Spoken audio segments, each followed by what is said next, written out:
గబ్బర్ సింగ్ సినిమాతో block buster అందుకున్న director Harish Shankar ఒకవైపు భారీ బడ్జెట్ సినిమాలు తీస్తూనే మరోవైపు మీడియం బడ్జెట్ సినిమాలు కూడా చేస్తూ ఉంటారు.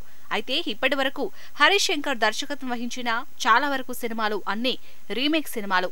పరభాషలో హిట్ అయిన సినిమాలను తెలుగులో రీమేక్ చేసి హిట్స్ అందుకున్న డైరెక్టర్ హరీష్ శంకర్ మాత్రం ఇప్పుడు రీమేక్ సినిమాలు చేయడానికి నిరాకరిస్తున్నారట. ఇక పవర్ స్టార్ పవన్ కళ్యాణ్ కూడా ఈ మధ్య రీమేక్ సినిమాలు చేస్తున్న సంగతి తెలిసిందే. వకీల్ సాబ్, భీమ్లా నాయక్ సినిమాలు చేసిన పవన్ కళ్యాణ్ మరో 2 సినిమాలను రీమేక్ చేయాలని అనుకుంటున్నారట. ఆ సినిమాల కోసం సినిమాలకి దర్శకత్వం వహించమని హరీష్ శంకర్ ను అడగ్గా ఈ డైరెక్టర్ మాత్రం సింపుల్ గా నో చెప్పారని వార్తలు వినిపిస్తున్నాయి. పవన్ కళ్యాణ్ తో చేసే సినిమాకు కథ తన సొంత కథ అయితే బాగుంటుందని హరీష్ శంకర్ భావించారట. అందుకే ఈ రీమేక్ సినిమాలు వద్దని చెప్పి పవన్ కళ్యాణ్ కోసం ఒక పవర్ఫుల్ స్క్రిప్ట్ ని రెడీ చేస్తున్నట్లు తెలుస్తోంది.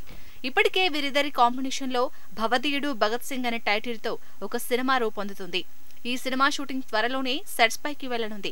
మైత్రి మూవీ మేకర్స్ వారు నిర్మిస్తున్న ఈ సినిమాకి దేవిశ్రీ ప్రసాద్ సంగీతాన్ని అందిస్తున్నారు.